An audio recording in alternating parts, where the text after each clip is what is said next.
Our 31-year-old son has asked if he can move back in with us. This is coming from the parents who have a disagreement about this very topic.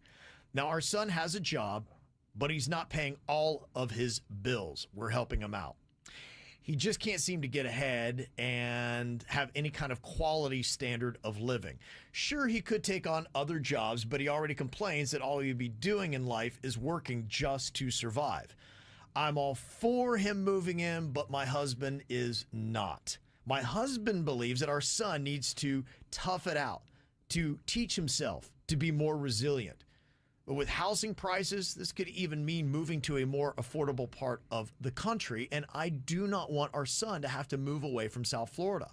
I feel like we can find a compromise where we charge our son some rent, but less than what he is paying now. But my husband believes that even this small gesture sends a dangerous message. He is firm in his belief that children should never move back in with their parents, even in hard times. Is my husband right, or do you think, as I do, that your children should always know that they can return home for any reason? What is your take with your children, Virginia? Do they have a green light to return home anytime they ever want? Well, I don't think what your son is going through constitute hard times. I mean, he's got a job.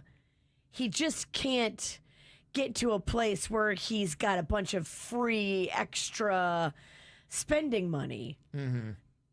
I kind of agree with your husband. I don't know if he's not destitute. He's not fallen on like this or homeless. Yep.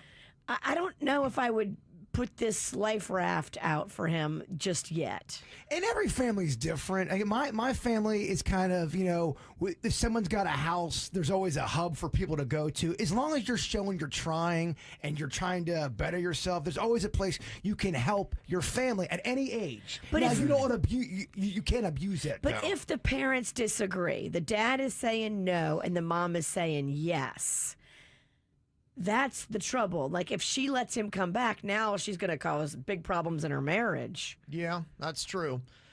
But, she's not alone, and they're not. This is more a sign of the times. I just saw today that 50% of parents with adult children are now providing financial support. That's half. And they say parents are shelling out an average of $1,474 monthly. That's low for me. To assist young adults with expenses like rent, healthcare, and education. Yeah, I also think, too, it's how you're raised as well. I mean, my family was always kind of like, we got each other's back no matter what. Yeah. And, if you're 30, you're 30. You just got to show you're trying. Yeah, I think that, look, with my kids, they always have an open invitation to come back home. But at the same time, that doesn't mean you get to come home and sit on the couch all day and play video games. It means that, okay, we will reasonably help you with the things that are very challenging as you try to better yourself and get to that great place of self-reliance in life. That's how my family is. That feels like a better thing. Like, what can you do to help him rather than what can you do to move him back in your home against the wishes of your husband? Right. And if they're at home, what I would argue to the dad is you have more one-on-one contact where you can motivate them. If you don't hardly ever see them, they're probably just left to their own devices, lack of motivation, and sitting on their butt. If they're at your place, then you can help monitor and help to motivate them, push them to go and do productive things to put them on the right path. The husband wants to have some whiskey, walk around the house nude. He wants to relax. You can still do that. That might get your kid out quicker. Right. Drunk dad walking around naked, trust me, I know. Your kids usually leave. That's why none of mine live at home. This is how we do. It's the KVJ Show.